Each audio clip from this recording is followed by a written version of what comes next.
Gloire à Dieu. Amen. Bonsoir, peuple de Dieu. Amen. Bonsoir, bonsoir. Nous sommes encore à la table du Seigneur. Nous allons continuer toujours nos marathons du dimanche passé. Bien que le temps est vraiment géré, on va aller pas à pas. Amen. Amen. Et du même passé, le Seigneur nous a parlé d'aller partout dans le monde et faire de tout le monde des disciples et prêcher la bonne nouvelle. Pour ceux qui croiront, qui seront baptisés et ils seront sauvés. Celui qui ne croira pas sera condamné. Amen.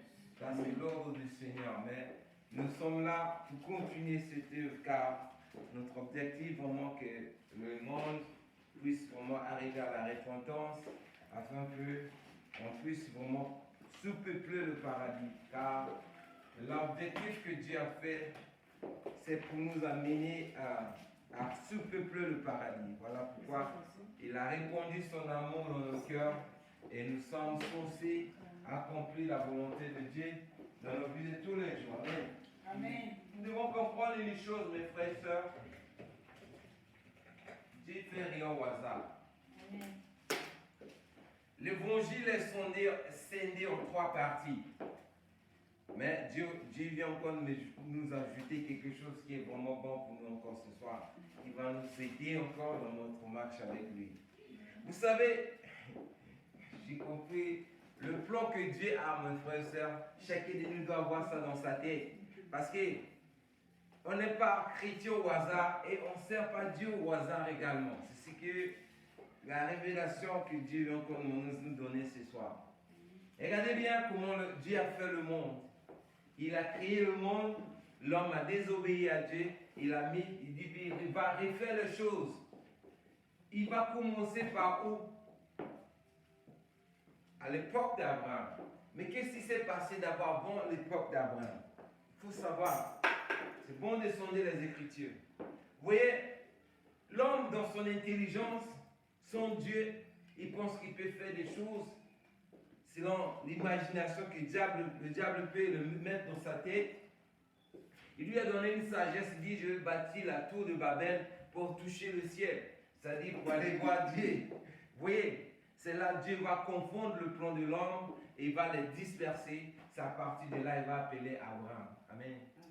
Il va appeler Abraham et dit, moi, je vais faire mon plan à partir d'Abraham. Voilà pourquoi il va appeler Abraham. Allez-y partout dans un endroit où que moi-même je te montrerai. C'est là Abraham va quitter sa patrie. Amen. Donc, notre père Abraham, il a tracé le jalon que chacun de nous est en train de suivre aujourd'hui. Ce n'est pas au hasard on est chrétien. C'est ce que Dieu vient nous donner comme révélation encore, selon ses Écritures. Amen. Donc, que chacun de nous continue vraiment, qui cherche à grandir. Ce n'est pas au hasard, Dieu nous a appelés des ténèbres pour le servir. Nous ne sommes pas Israélites, mais Dieu nous a fait la grâce pour devenir Israélites par la foi. Donc, profitons de cette occasion, car à la fin des choses, ça sera bénéfique pour nous. Nous allons voir la suite des temps. On dit, ah, j'ai pas eu tort d'être chrétien, j'ai pas eu tort de servir Dieu. Amen. Amen. Donc, le dimanche passé, c'était carrément on a pris la parole là au milieu. C'est ce que Dieu vient de me révéler. Donc le message du dimanche passé, c'était carrément le milieu des 3 parties que Dieu a créées, nous a donné comme plan pour pouvoir accomplir sa mission, pour repeupler, pour rebâtir une nation qui viendra du ciel, c'est-à-dire la nouvelle Jérusalem. Amen. Donc comme le temps passe vite, on va aller très vite.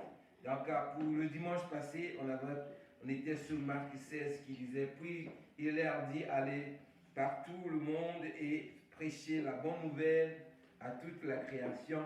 Celui qui croira et qui sera baptisé sera sauvé, mais celui qui ne croira pas sera condamné. Écoutez encore ce que Dieu va dire dans le livre de Genèse, chapitre 12, 1 à 7. Genèse, chapitre 12, le verset 1 à 7. 1 à 7. Chapitre 12, verset 1 à 7. Je vais lire, on n'est pas encore prêt? On peut y aller? Je vais lire la parole de Dieu au nom du Seigneur. L'Éternel dit à Abraham, va-t'en de ton pays, de la patrie et de la maison de ton père, dans le pays que je te montrerai. Je ferai de toi une grande nation et je te bénirai, je rendrai ton nom grand et tu seras une source de bénédiction. Je bénirai ceux qui te béniront et je maudirai ceux qui te maudiront et toutes les familles de la terre seront bénies en toi. Abraham partit comme l'Éternel lui avait dit et Lot partit avec lui. Abraham était âgé de 75 ans lorsqu'il sortit de Charan. Abraham prit Sarah et sa femme et Lot, son fils, et fils de son frère, avec tous ses biens qu'il possédait et les serviteurs qu'ils avaient acquis à Charan. Il partit pour aller dans le pays de Canaan et ils arrivèrent au pays de Canaan. Abraham parcourut le pays jusqu'au lieu nommé Shishim, jusqu'aux chaînes des Morées. Les Cananéens, ils étaient alors dans le pays. L'Éternel apparut à Abraham et dit, je te donnerai ce pays et ta postérité. Et Abraham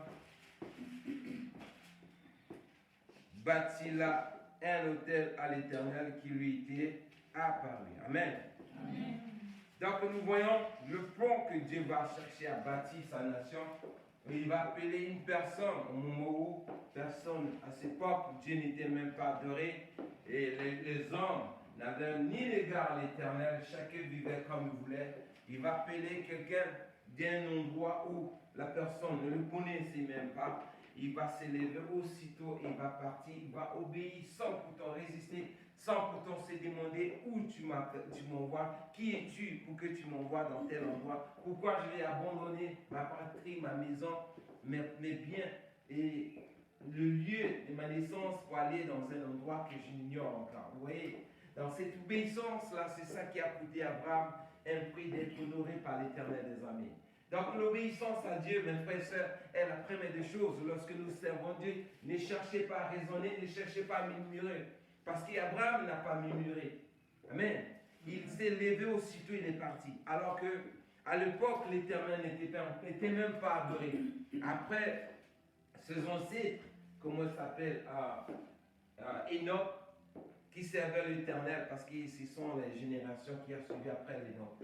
En dehors de lui, lorsqu'il est parti, ses enfants, ses petits-fils, tout le monde s'est égaré encore. Ils sont rentrés dans l'incrédulité. Et voilà Abraham qui va être choisi par Dieu. Donc, nous voyons d'abord la première des choses que Dieu va donner l'ordre à l'Éternel. Nous qui sommes là, c'est le même ordre. Nous devons suivre les mêmes instructions. Il dit quoi? Il dit, le verset 1, l'Éternel dit à Abraham, va-t'en de ton pays, de ta patrie, de la maison de ton père et dans le pays que je te montrerai. Donc, lorsque nous servons Dieu, ces choses-là, qu'on serait attachés à nous, c'est difficile de servir l'Éternel. Voilà pourquoi il lui dit de sortir du cadre là où il est, parce que sa mentalité va rester comme il était s'il continue à servir Dieu comme ça. Pourquoi? Nous avons des milieux qui dominent sur nous. Nous avons des gens qui sont carrément incrédules. Nous avons des gens qui n'ont rien à voir avec la foi de Dieu. Il y a des gens qui sont là pour parler autre chose. Si nous voulons servir Dieu, nous demeurons dans cet endroit. Notre foi sera étouffée par ces choses. Voilà pourquoi Dieu va demander d'abord à Abraham de sortir de là. Tant que nous ne sortons pas de notre cadre, de notre confort pour servir Dieu, mes frères et sœurs, ça sera difficile. Notre foi il y aura des problèmes pour pouvoir vraiment grandir. Pourquoi? Parce que nous aurons toujours continué à vivre les mêmes choses que nous avons connues pendant notre naissance. Vous voyez? Donc, le lieu sorti du confort, c'est ça, c'est la première des choses. La patrie, la communauté sociale, les villes ou les villes ou le lieu de naissance, là où nous sommes attachés, on doit couper cela. La première des choses, ça c'est le premier pas que nous devons faire. Amen. C'est ce que Abraham a fait. Voilà pourquoi, lorsqu'il est parti, il n'a pas eu d'obstacle, il n'a pas cherché à réfléchir parce que tous ses pensées étaient maintenant focalisées vers Dieu. Pourquoi? Parce que le pas qu'il a fait, aussitôt il est parti. Là, c'était pour poser les jalons pour pouvoir annoncer l'évangile partout dans le monde. Car c'est à partir de là qu'il y a une nation qui va naître à partir d'Abraham. Amen. Et nous voyons dans le verset 2, il dit, nous sommes une source de bénédiction, mais cette source de bénédiction, pour être développée, il faut que Dieu puisse vraiment s'installer dans nos vies.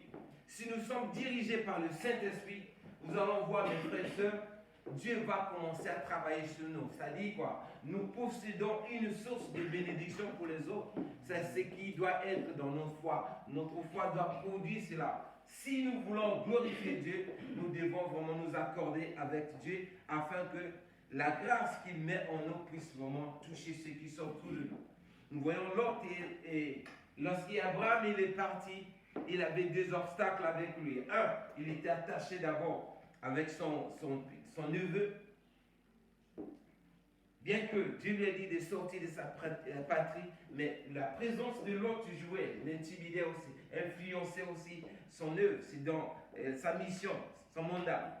Vous voyez, il fallait que Dieu vienne créer une occasion où il va se séparer. C'est là où Abraham va commencer vraiment à servir Dieu sans problème. Et pendant qu'Abraham servait aussi Dieu, il y avait l'obstacle que Sarah était stérile, ne pouvait pas affronter. Nous voyons, Abraham ne s'est pas focalisé à chercher d'abord Dieu de le bénir pour qu'il puisse avoir l'enfant. Mais il continue à le servir en se soumettant à la volonté de Dieu. Amen. Donc, la première partie qu'Abraham a tracée comme pour nous, nous sommes bénéficiaires de la foi d'Abraham. Voilà pourquoi on l'appelle toujours le père de la foi. Amen. Donc notre foi est liée par la foi d'Abraham. Et si comme il est sorti, le message des dimanches passés nous dit aussi de sortir, d'aller partout dans le monde, annoncer la bonne nouvelle. Amen.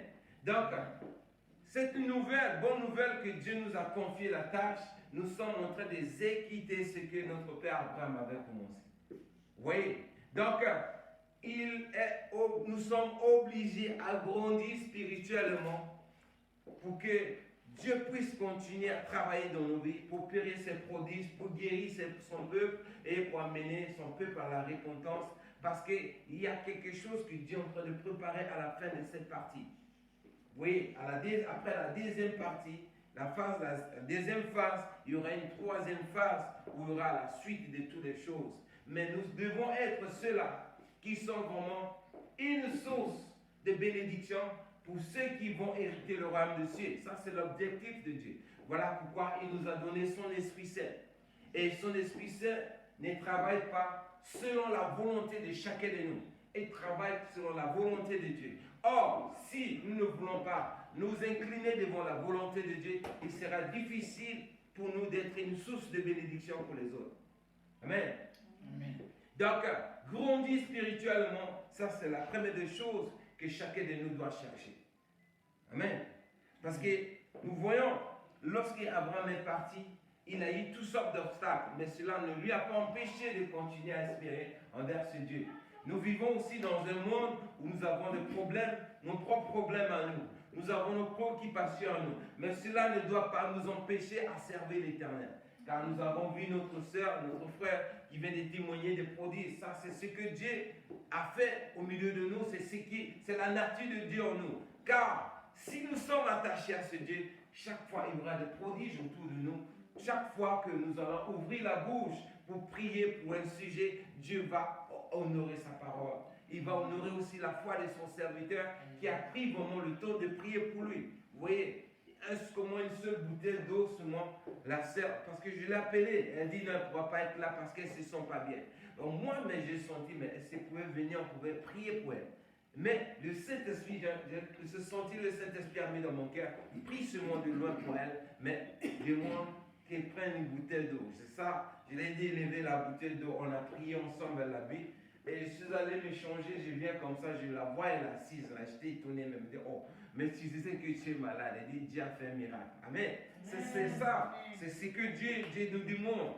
Parce que nous ne savons pas à quel moment Dieu peut intervenir. Mais imaginez si nous sommes distraits dans ce monde, si nous sommes attachés à notre patrie, si nous sommes attachés à notre confort, comment pourrons-nous écouter la voix de Dieu? C'est impossible.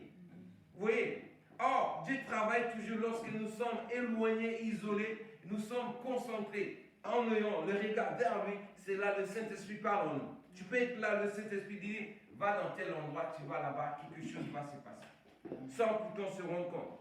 Mais si nous sommes distraits, parce que le monde sans Dieu est programmé par rapport à nos préoccupations. Chaque jour, il dit, je vais faire ci, je vais aller voir telle personne, nous avons un projet pour aller là-bas. Oui, là, Dieu n'est même pas dedans. Ça, c'est le plan que l'ennemi a planifié pour nous écarter carrément de la grâce de Dieu, pour vivre dans la distraction, au lieu que nous pourrons nous concentrer à continuer à servir Dieu, mais nous sommes plutôt focalisés aux choses de la chair, alors que Dieu n'est pas dedans. Dieu n'est même pas glorifié dans ce que nous sommes en train de nous préoccuper. Alors que le mandat que Dieu nous a signé, chaque jour, nous devons servir Dieu d'une manière ou d'une autre. Ça doit être le désir de chacun de nous. Peu importe le nombre de frères et sœurs, que chacun de nous met ça dans sa tête. Je dois faire quelque chose chaque jour. Si je n'ai même pas le temps, mais si je pars ou bien je cause avec quelqu'un, quelqu'un me dit j'ai telle situation, je peux prier de loin. Ça aussi, c'est la foi. Ça dit quoi? Cherchons toujours à poser un acte chaque fois pour l'intérêt du royaume de ciel. Parce que c'est la mission que chacun de nous, et Dieu a confié à chacun de nous, que nous n'arrivons pas à exploiter. Amen.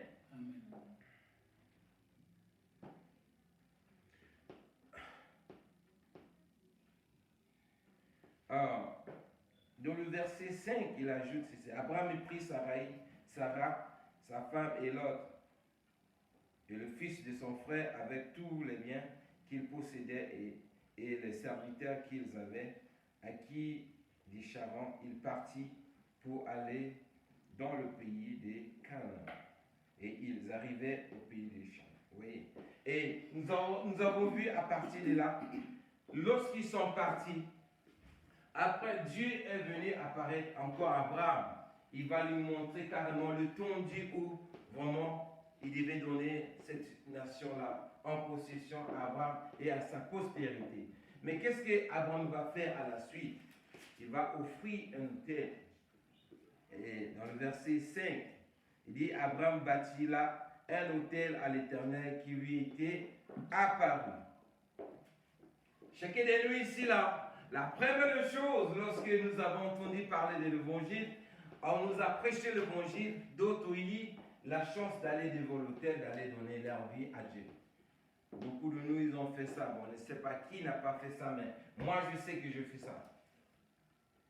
Nous ne nous rendons pas compte de ces gestes que nous avons faits en allant devant l'autel de Dieu, donner notre vie à Dieu.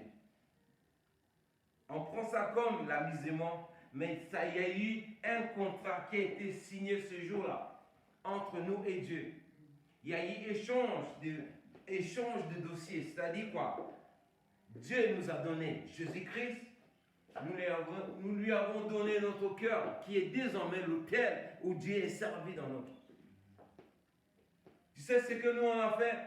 On a pris ce que Dieu nous a donné, nous avons gardé ce que nous avons. Parce que le jour où nous sommes venus, Dieu, je t'accepte, Seigneur, comme mon Seigneur, mon Sauveur, je te donne ma vie.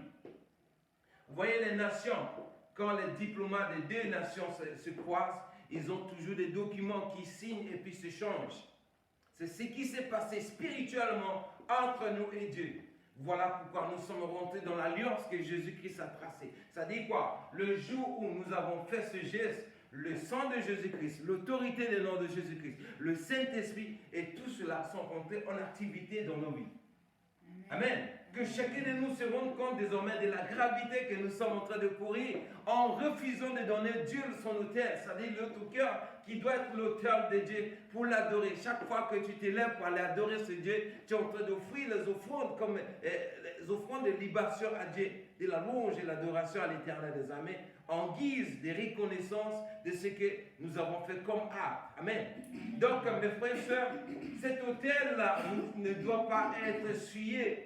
Notre cœur, elle doit être pure, réservée que pour la gloire de Dieu.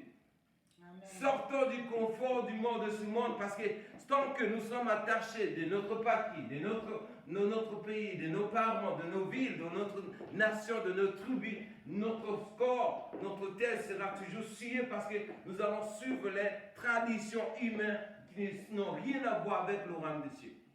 Amen. Si nous voulons vraiment que Dieu puisse te glorifier dans nos vies, préservons le cœur là, que j'ai donné ça à Dieu désormais. Elle doit être pour servir carrément la louange et l'adoration à l'Éternel des Amen. Parce que c'est là où Dieu réside. Dieu réside dans le cœur. Si tes pensées ne sont pas focalisées aux choses du royaume de Dieu, ça veut dire que tu n'as pas encore cédé ce territoire-là à Dieu. Parce que c'est une ambassade. Voilà pourquoi Dieu dit, la foi d'Élie nous a dit, nous sommes les ambassadeurs pour réconcilier le peuple de Dieu à son Créateur. Nous sommes les ambassadeurs pour réconcilier. Nous travaillons ensemble avec Christ, par exemple. Excusez-moi. Pourquoi? Parce que le cœur, notre cœur a été offert à Jésus-Christ. Lui travaille maintenant pour nous diriger, pour nous conduire, pour nous instruire, afin que Dieu soit glorifié dans la vie de son peuple. Étant donné, nous sommes devenus une source de bénédiction, nous pourrons préserver toute la sénat de l'onction que Dieu a placée en nous, afin que ça puisse toucher nous autres, des autres. Mais si nous voulons être comme Lot qui s'est attaché à Abraham, Lot ne suivait que le profit, c'est-à-dire l'intérêt, c'est-à-dire il voulait en profiter de la bénédiction d'Abraham. Voilà pourquoi lorsqu'ils se sont arrivés à l'autre côté, il a dit non, moi je préfère aller là où c'est vert, là-bas, je vais rester pour moi à Sodome et Gomorrhe. Si tu veux partir à Sodome et Gomorrhe, ta vie restera déterminée comme Lot qui a suivi les verts pâtirages de Gomorrhe. Et là-bas, c'était quoi? La vie de débauche, l'incrédulité, la désobéissance à Dieu. Et c'est ce peuple-là qui connaissent, c'est ce qu'ils ont connu toute leur vie. Or, si nous ne voulons pas aussi sortir de notre confort, ça sera la même chose. Nous risquerons de courir et de devenir soit l'autre ou bien la femme de l'autre. Lorsque Dieu les appelait pour sortir, elle n'a pas voulu oublier cela. Elle est restée, elle était transformée en squelette du sel. Statue plutôt. Amen. Donc, notre cœur, mes frères et sœurs, est l'élément le plus important que Dieu est en train de cibler. Et aussi, c'est ce que le diable aussi cherche. Donc, nous devons nettoyer notre cœur. C'est obligatoire. Amen. Parce que si dans notre cœur, nous avons la colère, les rancunes, nous gardons les choses contre les jours, donc tout ce qui est du monde, et le désir du monde, c'est-à-dire la volonté d'aller se réjouir dans la chair, c'est ce qui est dans nos cœurs, c'est très dangereux. Ces choses-là, nous devons couper cela. Parce que regardez bien, le jour où nous avons donné notre Dieu, que chacun de nous essaie un peu d'examiner sa vie. Qu'est-ce qu'il a coupé à partir de l'acte qu'il avait posé le jour où il est parti à l'autel? Quelles sont les choses qu'il faisait avant ça et aujourd'hui n'arrive plus à le faire? C'est ça, tout ça là, ça compte. Nous ne voyons rien, nous sommes là, bon, je crois en Dieu, c'est un Dieu qui est de grâce et je ne suis pas Jésus-Christ pour vivre comme il a marché dans ce monde. Alors que la parole de Dieu dit ceci, si l'Esprit qui a ressuscité Jésus-Christ entre les morts habite en vous, elle donnera la vie à tous vos membres mortels. C'est-à-dire tout ce qui est en vous, qui était mort, sera ressuscité également. Pourquoi? Parce que rien ne peut résister à la puissance du Saint-Esprit. Car là où Dieu vient, tout s'incline. On a vu lorsque le Dieu de Baal est venu, c'était le Dieu de Baal, quand on avait posé ça à côté de l'arche de l'Éternel, aussitôt c'est tombé. Là où il y a la présence de Dieu, les ténèbres ne peuvent pas résister. Amen. Mais si les ténèbres ont encore le fait dans nos vies, c'est qu'il y a quelque chose qui ne va pas. Amen. Regardez bien pourquoi Dieu nous demande d'aller partout dans le monde, pourquoi aller annoncer la bonne nouvelle. Pourquoi il dit ça? Regardez la suite de ce qui arrive devant nous, que nous ignorons. Et si nous refusons cela, c'est très dangereux parce que Dieu, il reste Dieu. Il est souverain. Quand il donne les instructions à l'homme, ça nous de les obéir ou pas. On doit se soumettre automatiquement parce qu'il est Dieu. On ne peut pas dévier ça. Tout ce que Dieu a dit, on doit dire oui à tout moment. Regardez bien Apocalypse 14, le verset 14 à 20. On va ajouter pourquoi tu vas servir Dieu. Pourquoi nous devons servir Dieu. Pourquoi nous devons aller annoncer l'évangile. Écoutez bien ce que l'Apocalypse chapitre 14, le verset 14 à 20 ajoute à ce sujet. On va savoir pourquoi nous devons servir. Non, je prends d'abord Apocalypse 14 toujours. Je vais lire un verset avant d'aller là-bas. Écoutez Écoutez bien, Apocalypse 14, toujours le verset 6. Je vis un autre ange qui volait par le milieu du ciel, ayant un évangile éternel pour annoncer aux habitants de la terre, à toutes les nations et à toute tribu, à toute langue et à tout peuple. Il disait d'une voix forte, craignez Dieu et donnez-lui gloire, car l'heure de son jugement est venue, et adorez celui qui a fait le ciel et la terre et la mer et les sources d'eau. Amen. Quand toi tu t'élèves à aller évangéliser, c'est pas toi qui fais ça. Ça, c'est l'évangile là. Ça dit quoi? Chaque fois que tu vas partager, annoncer l'évangile, c'est que c'est une longe là qui est en train de quitter ce plan là. Nous ne le voyons pas. Nous pensons que ce que nous sommes en train de faire, nous le faisons de notre propre vouloir. Or, c'est Dieu qui est en train de travailler avec nous, comme lui-même l'a dit. Or, si nous refusons d'aller prêcher l'évangile, nous sommes en train de dire non à l'ange que Dieu a envoyé dans ce monde pour annoncer l'évangile. Parce que Dieu, il est esprit. L'ange est aussi esprit, nous ne pouvons pas le voir. Mais Dieu a besoin du corps de l'être humain pour pouvoir communiquer à l'être humain. Dieu ne peut pas venir directement par la langue. Il peut le faire, mais il veut passer par un autre humain pour aller lui parler face à face. Mais cette personne-là, c'est nous. Vous voyez? Donc, la gravité que nous sommes en train de courir en résistant à Dieu, en endurcissant le cœur, en ne pas écouter la parole de Dieu, c'est très dangereux. Parce que regardez bien la suite toujours de Apocalypse 14, verset 14 à 20 ajoute. Regardez la fin de tout ce qui va se passer lorsque la fin de la troisième phase arrivera. Amen. On va lire tous ensemble au nom du Seigneur Jésus. Je regardais et voici il y avait une nuée blanche.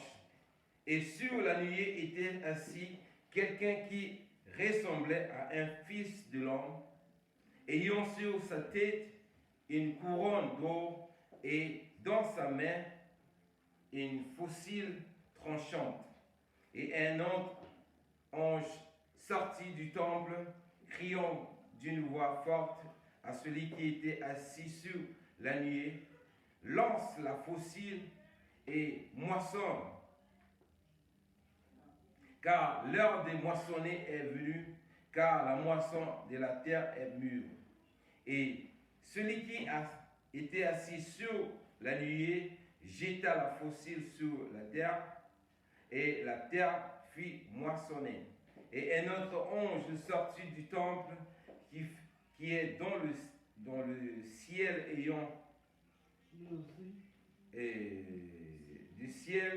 ayant lui aussi une faucille tranchante.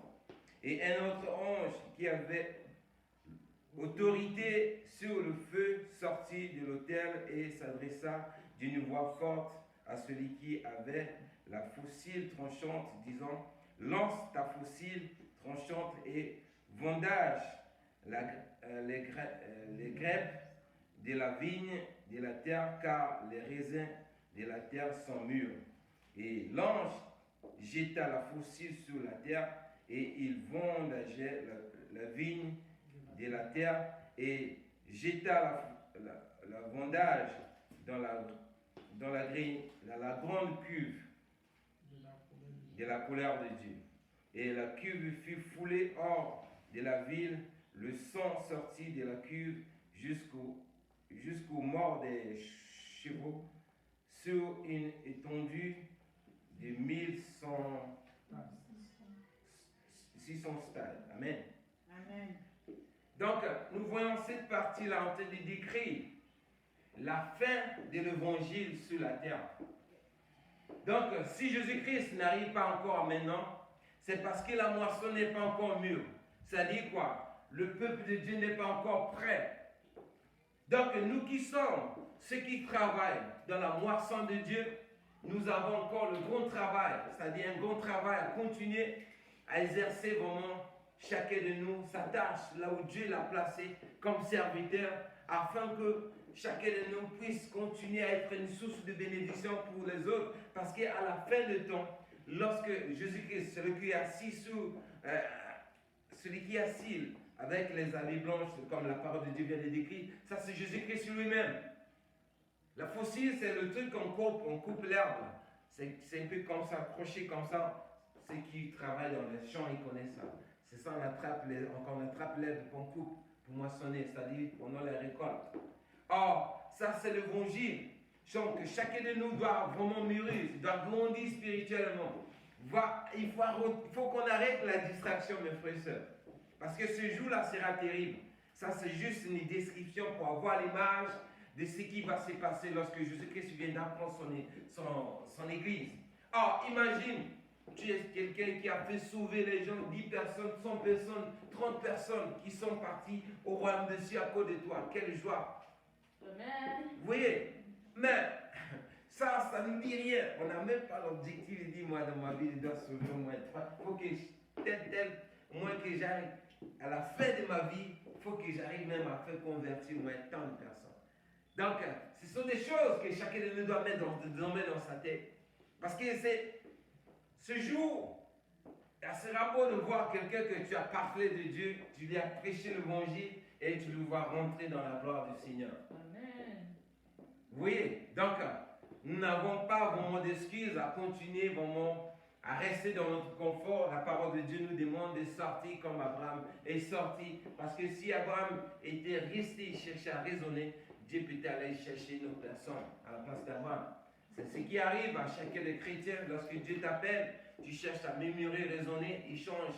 Il n'a pas le temps. Il cherche une autre personne. Lui-même me l'a dit, si vous refusez de m'adorer, je vais susciter des pierres qui vont m'adorer. Chacun de nous ici peut-être une pierre parce qu'une autre, peut-être il va avoir un autre serviteur de Dieu qui devait être à ta place. Comme Dieu lui a parlé, la personne a négligé, bien, a cherché à raisonner, il t'a élevé. Voilà pourquoi il a fait confondre la personne pour qu'il sache que Dieu reste Dieu. Mais pendant ce temps que nous avons eu ce privilège, profitons-en, continuons à servir Dieu, ouvrons nos cœurs, laissons notre cœur, que ça soit vraiment un hôtel où Dieu va se glorifier. Parce que lorsque Dieu veut communiquer avec nous, il passe par notre esprit. Et l'esprit communique le désir là dans notre âme et puis le cœur en train d'exécuter tout ce qui vient dans le spirituel.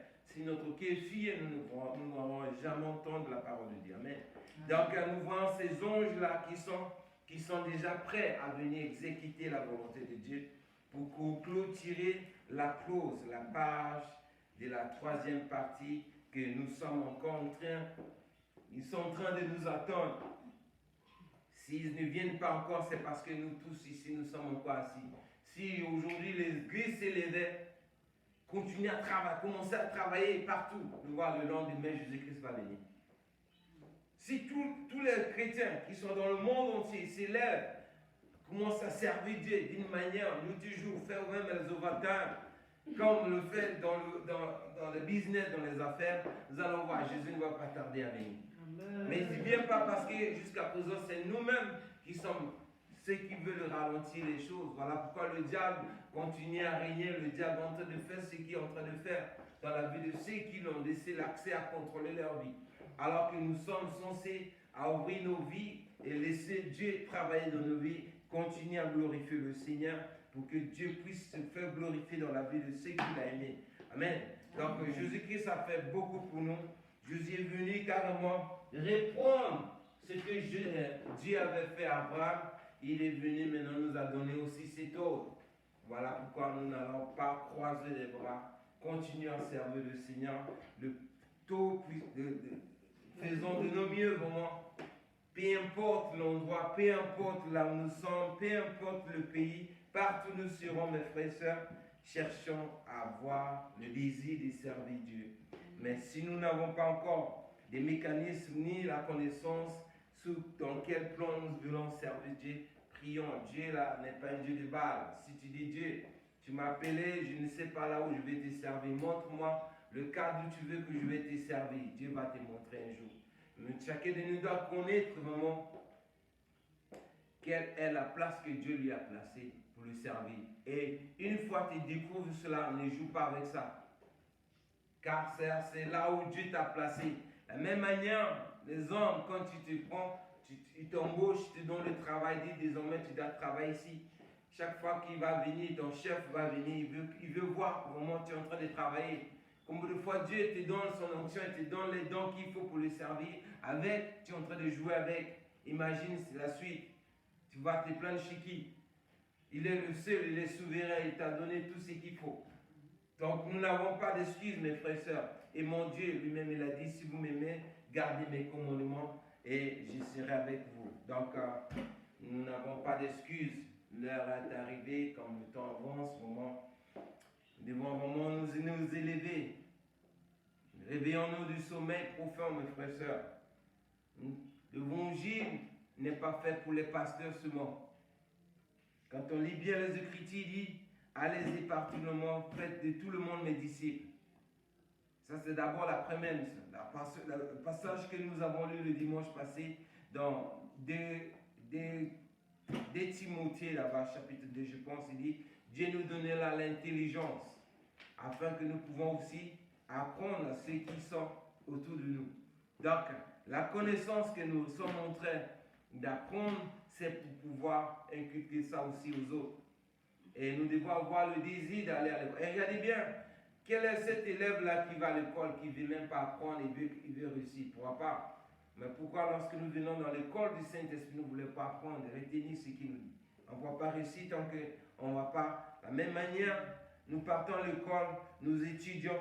De la même manière, nous devons aussi lire la Bible pour étudier ça, pour avoir cette connaissance. C'est ça qui nous permet de grandir. Mais si nous voulons être des élèves qui vont à l'école, quand ils quittent à l'école, ils ferment ses cahiers, ils ne lisent rien, et puis il attend encore le jour prochain, il va, et puis il attend la suite pour espérer être gradué, je ne pense pas qu'il va réussir. C'est impossible. Amen. Donc c'est de la même manière comme nous. Donc ayons vraiment notre Bible désormais comme notre cahier où nous allons apprendre tout. Parce que ça c'est l'école du Saint-Esprit. Et ce qui est avantageux pour nous chaque fois que nous ouvrons la bouche, la Bible pour lire, le Saint-Esprit nous donne la révélation. C'est ce qui est important pour nous. Amen. Amen. Donc c'est un peu ce qu'on avait à partager ce soir. Que Dieu bénisse sa parole. Donc le moment est arrivé, vraiment, nous allons continuer vraiment à servir notre Dieu.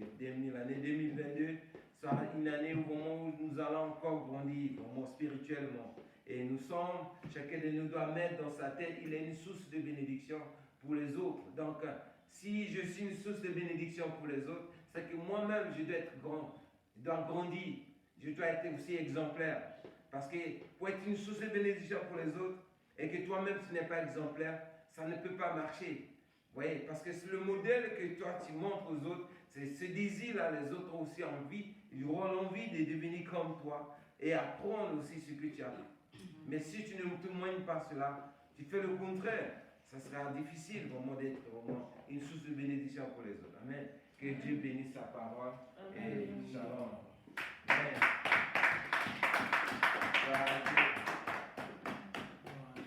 Amen, amen, amen.